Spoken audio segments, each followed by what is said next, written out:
ನಮ್ಮಮ್ಮನ ವಿಚಾರ ಕೇಳಿದ್ರೆ ನೀವೆಲ್ಲ ನಗಾಡ್ತೀರಿ. ಯಾಕೆಂದರೆ ನಾವು ಹಂಗೆ ತುಂಬ ಒಂಥರ ಗಿಣಿ ಥರ ಮಾತಾಡ್ತಾ ಇದ್ದೋ ನಾವಿಬ್ಬರು. ಯಾವಾಗಾರು ಹೇಳೋಳು ಬೇಜಾರಾಗ್ಬಿಟ್ಟಾಗ ಯಪ್ಪ ಹಾಡು ಹೇಳೋ ಅನ್ನೋಳು. ನಾನು ಒಳ್ಳೆ ಹಾಡುಗಾರ ಅಂತ ತಿಳ್ಕೊಂಬಿಟ್ಟಿದ್ದೆ. ಮಕ್ಕಳು ಏನು ಮಾಡಿದ್ರು ತಾಯಿಗೆ ಚೆಂದಾಗಿರ್ತದಲ್ವ, ಆ ಥರ ನಾನು ಅದಕ್ಕೆ ಹಾಡು ಹೇಳಿದೆ.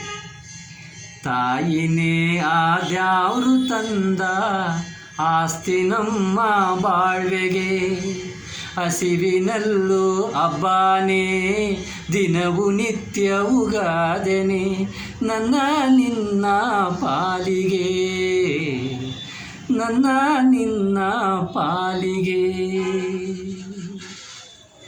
ನೀ ಪಕ್ಕ ಇದ್ರೆ ಹಿಂಗೆ ಬೆಟ್ಟ ನೆತ್ತಿನ ಬೆಳ್ಳಾಗೆ, ಯವ್ವ ನೀ ಪಕ್ಕ ಇದ್ರೆ ಹಿಂಗೆ ಬೆಟ್ಟ ನೆತ್ತಿನ ಬೆಳ್ಳಾಗೆ. ಏಸೆ ಕಷ್ಟ ಬಂದರೂ ನಮಗೆ, ಏಸೆ ಕಷ್ಟ ಬಂದರೂ ನಮಗೆ ನೀಸೆ ಬಿಡ್ತೀನಿ ಸುಮ್ಗೆ.